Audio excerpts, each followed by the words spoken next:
Olá, boa noite, bem-vindo, bem-vinda. Eu te faço companhia ao longo das próximas semanas, enquanto Inácio Soares segue em férias. Então vamos com as principais notícias, o que é destaque em Minas nesta quinta-feira. Polícia Civil confirma a morte por tortura e prende mais 3 pessoas acusadas de maltratar idosos em asilo de Santa Luzia. Homem preso por sequestrar namorada é solto e volta a cometer o mesmo crime em Uberaba, no Triângulo Mineiro. Vereador Cláudio Duarte, suspeito do crime de rachadinha, é caçado em BH. Bandeira vermelha, conta de luz está mais cara a partir de hoje. Saiba como evitar surpresas desagradáveis. Atlético vence Botafogo, garante vaga nas quartas de final da Sul-Americana e já mira o Cruzeiro. Paulo Ricardo, Flávio Venturini e estreias no cinema. Veja as melhores atrações do fim de semana na nossa agenda cultural. E não se esqueça que estamos transmitindo o nosso jornal também ao vivo pelo Facebook e na página da TV Band Minas.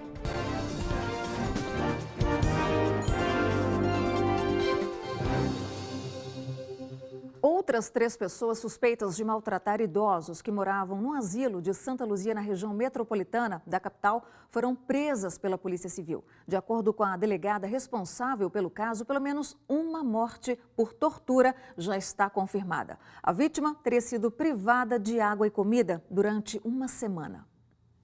A Polícia Civil já ouviu mais de 25 testemunhas. A proprietária do asilo Acolhendo Vidas e uma de suas filhas seguem presas há uma semana. O proprietário, outra filha do casal e um cuidador foram detidos ontem.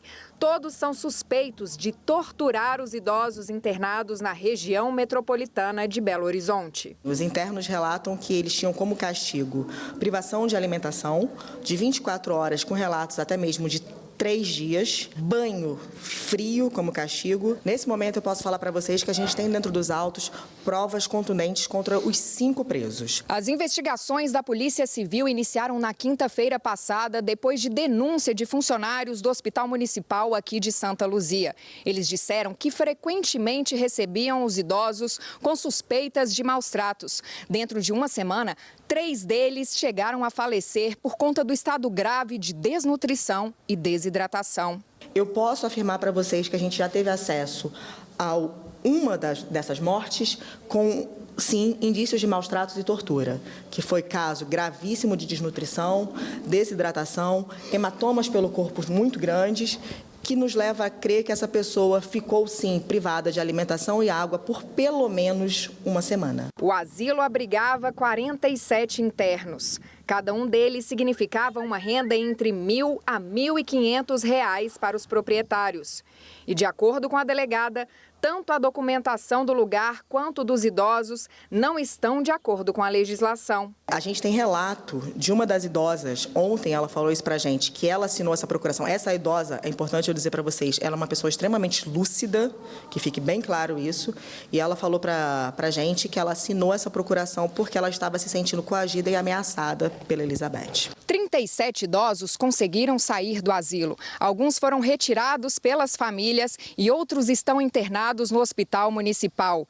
10 continuam aqui e estão sendo assistidos pelas secretarias de saúde e de assistência social. Eles aguardam por um novo lar.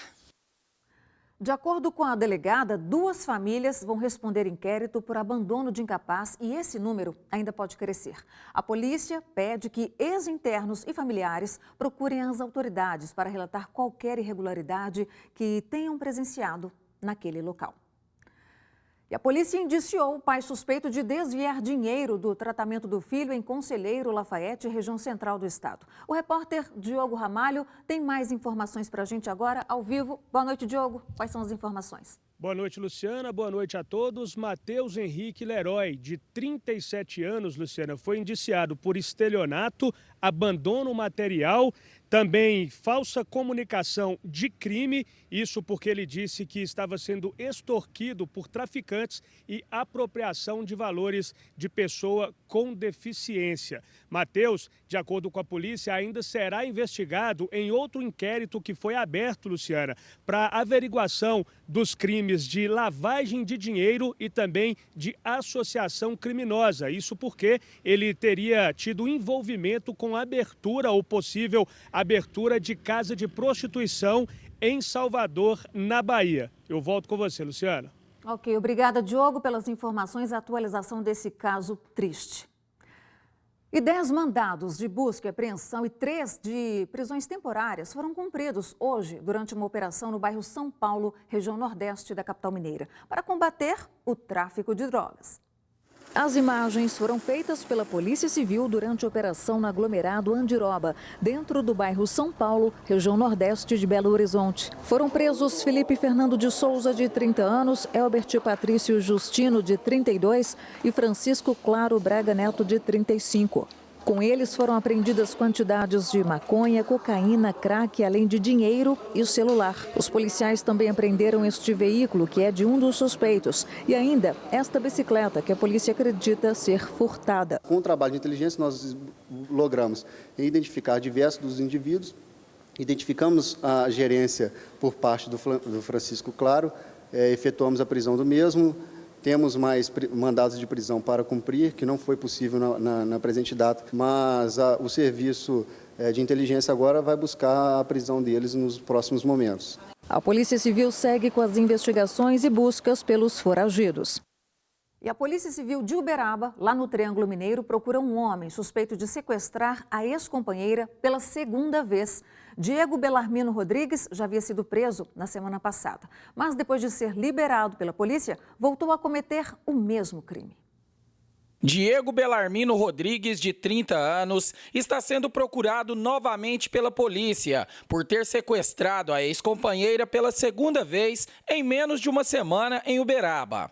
A jovem de 25 anos foi abordada perto de casa quando iria para o trabalho, sequestrada e ameaçada de morte. Segundo o relato dela, estava num ponto de ônibus por volta de hoje às 5h40 da manhã, quando o ex-amásio, armado de uma faca e com uma garrafa com gasolina, ameaçou de morte, alegando que se ela não acompanhasse, iria matá-la. A mulher foi trazida para essa residência no bairro Leblon, onde foi mantida em cárcere privado e sendo ameaçada cerca de 2 horas. Para conseguir sair daqui, ela simulou estar passando mal e pediu para o sequestrador levá-la até o hospital. Essas imagens de câmeras de segurança mostram o suspeito entrando na unidade de pronto atendimento do bairro São Benedito com a vítima. Quando na ala de atendimento e prescrição de medicamento, ela comentou com a enfermeira. A polícia militar foi acionada, o pessoal da ala médica lá tentou até contê-lo, mas não foi possível,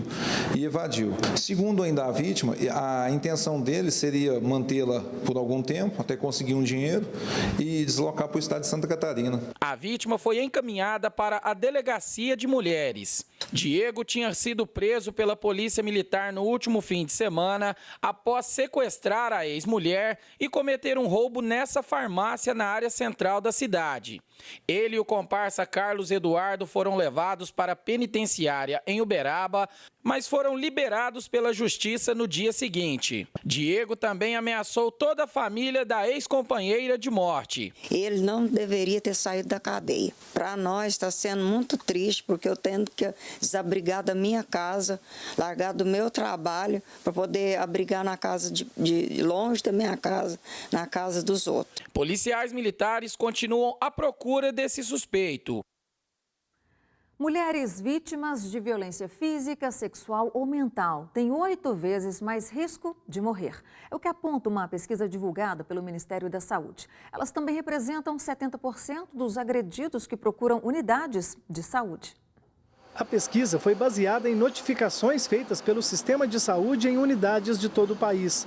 Os dados coletados entre 2011 e 2016 apontam que as brasileiras vítimas de violência têm um risco de mortalidade 8 vezes maior que a população feminina em geral. O estudo também mostrou que as mulheres representam 70% das vítimas de violência que buscam pelos serviços públicos de saúde. Estas mesmas mulheres informaram que as agressões, na maioria das vezes, acontecem dentro de casa e que em 28% dos casos essas cenas se repetem com frequência. Desde hematomas, cortes, lesões, até lesões irreversíveis, irreversíveis, podendo chegar até o óbito, além de outros impactos na saúde mental, como depressão, ansiedade, tentativa de suicídio. Nos primeiros 6 meses deste ano, a Polícia Civil de Minas Gerais já registrou 64 feminicídios no estado. O caso mais recente foi o de Tereza Cristina Pérez, de 44 anos. Ela e o filho voltavam da academia quando foram surpreendidos pelo homem, que esperava os dois com uma arma. Paulo Henrique da Rocha matou mãe e filho, mesmo tendo 13 ocorrências registradas e medidas protetivas em andamento. Nesta mesma semana, o assassinato de Cleide Maria Gomes, de 54 anos, em Santa Rita do Sapucaí, também deixou a população assustada. Ela foi esfaqueada pelo namorado quando ia para o trabalho. Preso, o homem de 69 anos disse que no momento do crime, os dois discutiam por conta de ciúmes. A pesquisadora da Faculdade de Medicina da UFMG destaca que o problema vai além da segurança e tem de ser encarado como problema de saúde pública. É preciso um investimento de orçamento, né? A gente está falando de dinheiro para manutenção, para melhoria, para qualificação dos profissionais que atuam nessa rede de enfrentamento e de atendimento às mulheres vítimas de violência. É necessário um investimento em diversos setores e que eles estejam articulados e trabalhando junto para o enfrentamento desse grave problema. Segundo o Conselho Nacional de Justiça, o estado de Minas Gerais é o terceiro com mais pedidos de medidas protetivas concedidas a mulheres, perdendo apenas para São Paulo e Rio Grande do Sul.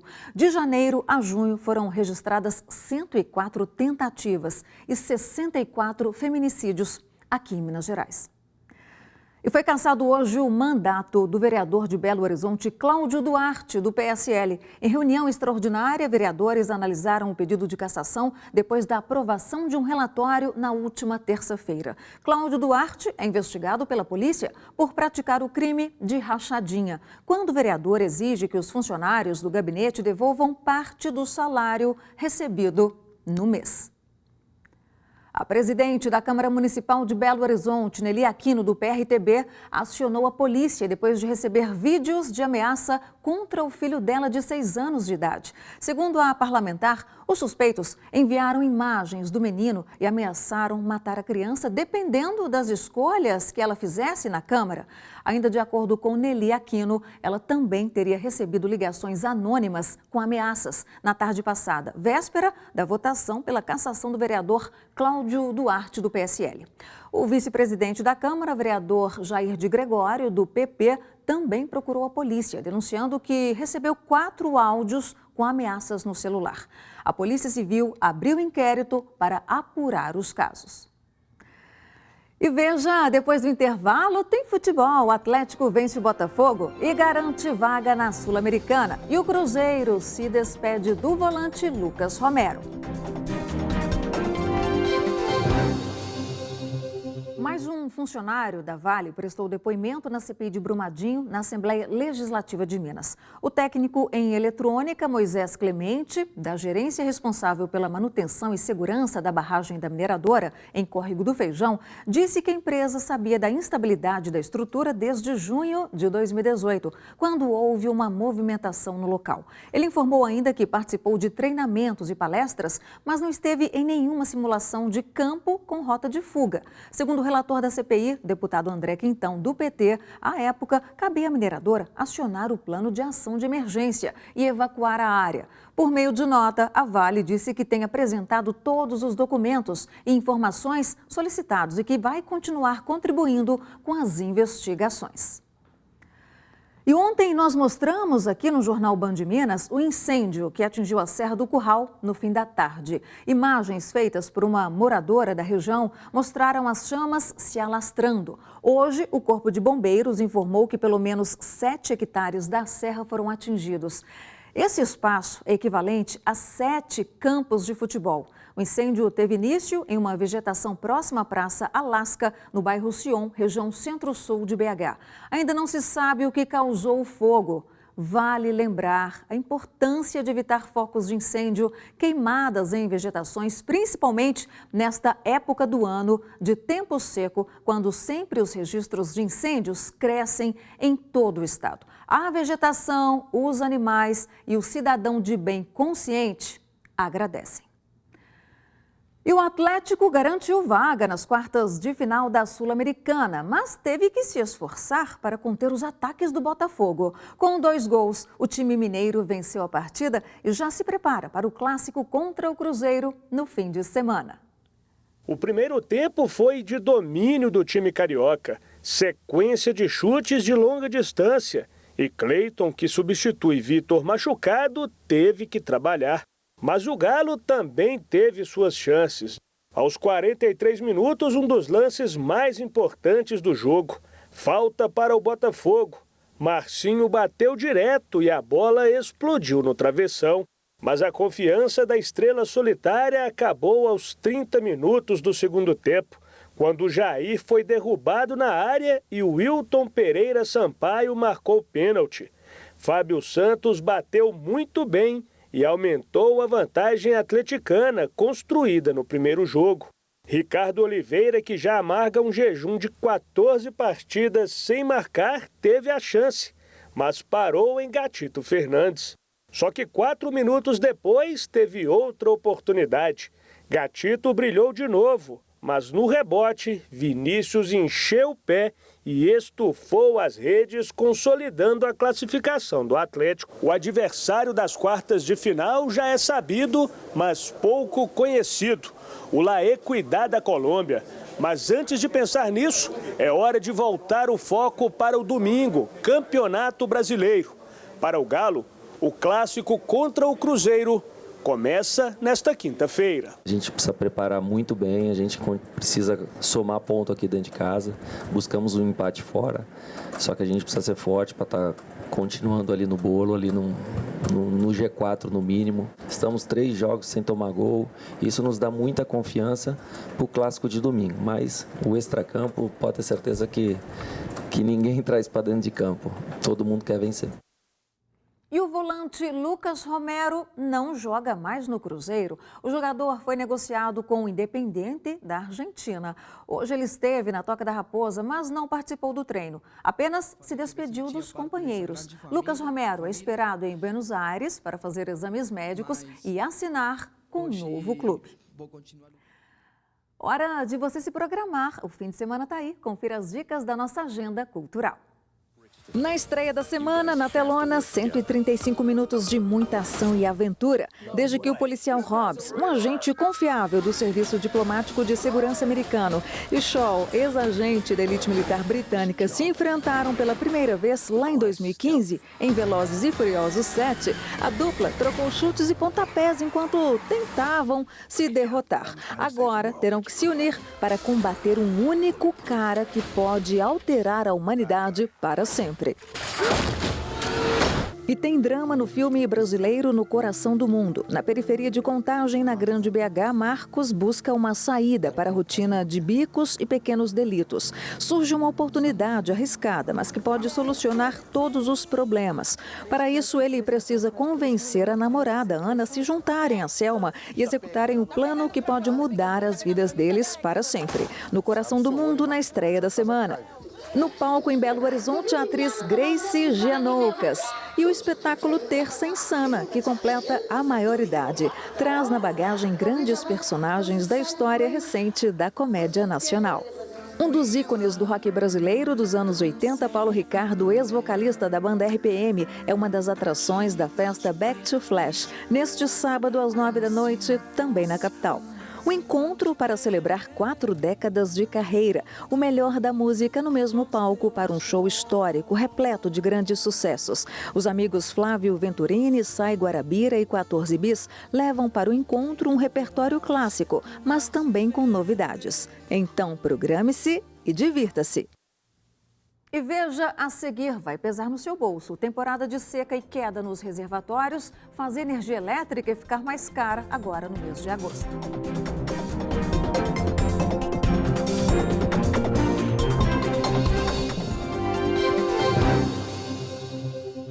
A depressão vai ser a doença mais impactante do mundo até o ano que vem, segundo a Organização Mundial de Saúde. No Brasil, 11 milhões de pessoas sofrem com esse mal. Procurar ajuda especializada é fundamental para acabar com o sofrimento causado pela depressão.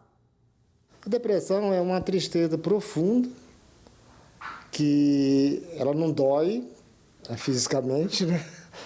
Mas dói na alma. Esse é o sentimento de quem tem depressão. O assunto ainda é tabu, justamente porque quem não tem a doença muitas vezes a enxerga de forma diferente. Ou você nunca ouviu dizer que depressão é frescura? A depressão é uma doença como qualquer outra doença e ela tem que ser tratada como doença, né? Não depende só do paciente, não depende do paciente querer melhorar, não depende do paciente querer sair da cama. Ele precisa de um tratamento medicamentoso tanto quanto as outras. De acordo com a OMS, o Brasil é campeão de casos de depressão na América Latina. Quase 6% da população, um total de 11 milhões e meio de pessoas sofrem com a doença. Nosso país também é o que tem a maior prevalência de ansiedade no mundo. Segundo especialistas, as redes sociais muitas vezes estabelecem padrões inalcançáveis de vida. E quando aquele mundo desejado não se torna realidade, vem a frustração e muitas pessoas não conseguem lidar com esse sentimento, principalmente somado ao mundo moderno cada vez mais corrido. As pessoas têm se cobrado muito, principalmente quem está usando muito as redes sociais, porque elas têm que mostrar ali algo, né, de uma imagem, sustentar uma imagem. E, às vezes, nem sempre é fácil. Mas a depressão pode ter várias causas, inclusive hereditária. No caso de seu Raimundo, que tem 62 anos, tomar decisões importantes na juventude foi o gatilho para que a doença se manifestasse e o acompanhasse até hoje. A primeira crise que eu tive, que eu não dava esse nome de depressão. Dava, assim, conflito, de decisão, de opção de vocação profissional, acadêmica, né? No bairro Nova Suíça, região oeste de Belo Horizonte, funciona esta sede do CVV, Centro de Valorização da Vida, fundado em São Paulo no início da década de 1960. Essa entidade sem fins lucrativos presta serviço voluntário e gratuito de apoio emocional e prevenção do suicídio, com total sigilo e anonimato. O atendimento é feito através do telefone 188, 24 horas por dia, sem custo da ligação e presencialmente na sede. A pessoa não quer se matar, ela quer sair daquela dor que ela está vivendo. E quando ela encontra alguém com quem conversar, numa conversa calorosa e amorosa, ela consegue buscar outras respostas para as dores que ela está sentindo.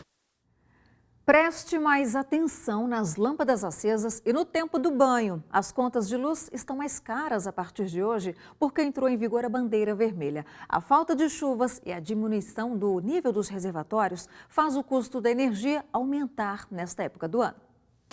Difícil encontrar na academia algum aparelho que não dependa da energia para funcionar. A iluminação, os ventiladores e os chuveiros engordam a conta de luz, que fechou este mês em cerca de R$ 1.500, valor que pode aumentar por causa da bandeira tarifária vermelha. A partir de agosto, para cada 100 kWh consumidos, haverá a cobrança extra de R$ 4. A gente vai estar aí com um custo médio de R$ 70 mês de aumento de conta de luz. A gente tem planos, às vezes, de instalar um ar-condicionado, colocar mais televisores, colocar uma máquina nova na empresa e acaba de ano por causa do custo de operação, que fica bem mais oneroso. A bandeira tarifária vermelha entra em vigor nesta quinta-feira e será cobrada na conta do próximo mês. A justificativa é que já são 4 meses de período seco, de pouca chuva. O nível dos reservatórios das principais hidrelétricas começa a baixar, exigindo o acionamento das termoelétricas, cujo custo da energia é mais caro. Até agora, as empresas estavam cobrando a bandeira amarela.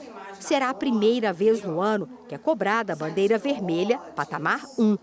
A sobretaxa ainda pode chegar ao patamar 2, um pouco mais alto. Para a conta não aumentar, o jeito é economizar. O Carlos Eduardo é do tipo que deixa a televisão ligada enquanto trabalha no computador. A geladeira fica no máximo para congelar. 3 banhos por dia, de pelo menos meia hora, ajudam a conta a chegar a R$ 350 por mês. Valor que esse eletricista calcula que pode reduzir 15%, cerca de R$ 50. Com a mudança de hábitos, como por exemplo, a colocação do chuveiro no modo verão e substituição das lâmpadas pelas do tipo LED, que são mais econômicas. São pequenas medidas que têm grande impacto na conta no final do mês. Vale a pena mudar o hábito e ter economia, porque no final do mês esse dinheiro vai ser utilizado em uma coisa mais útil. Essa bandeira vermelha aí com certeza vai fazer meus hábitos mudarem aqui. Eu e meu irmão vamos conversar, vamos realmente tentar economizar o máximo que a gente pode aí para não pagar mais, porque a conta já está pesada, né?